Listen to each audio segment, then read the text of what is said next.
equation we are told that there is a quadratic equation f of x which is equal to 0. This has one positive and one negative root. So if you are drawing f of x, it will look something like this. This is the y-axis and this is the x-axis. The quadratic equation has one negative root, so it will touch the x-axis on the negative side of y-axis, and it also has one positive root, so something like this. We are told that when the graph of f of x is shifted to the left to form f minus f star of x in such a way that the sum of the roots of the quadratic equation is 0. If you have a quadratic equation whose sum of the roots is equal to 0, then it will be symmetrical around the y-axis. So it will be something like this. The negative root will be say minus a, the positive root will be equal to a, and the minimum point it will be touching at the y-axis.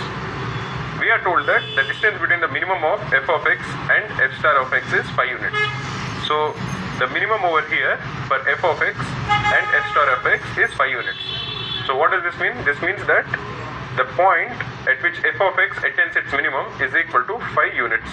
This is the value of x when it touches when it attains its minimum value.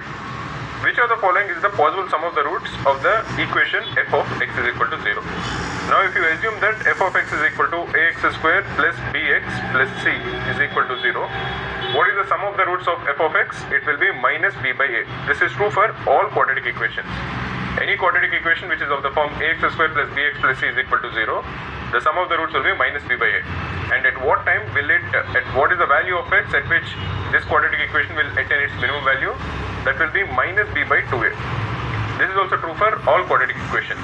If you have a quadratic equation which is of the form ax square plus bx plus c is equal to 0, it will attain its minimum value when a is greater than 0 at the point when x is equal to minus b by 2a.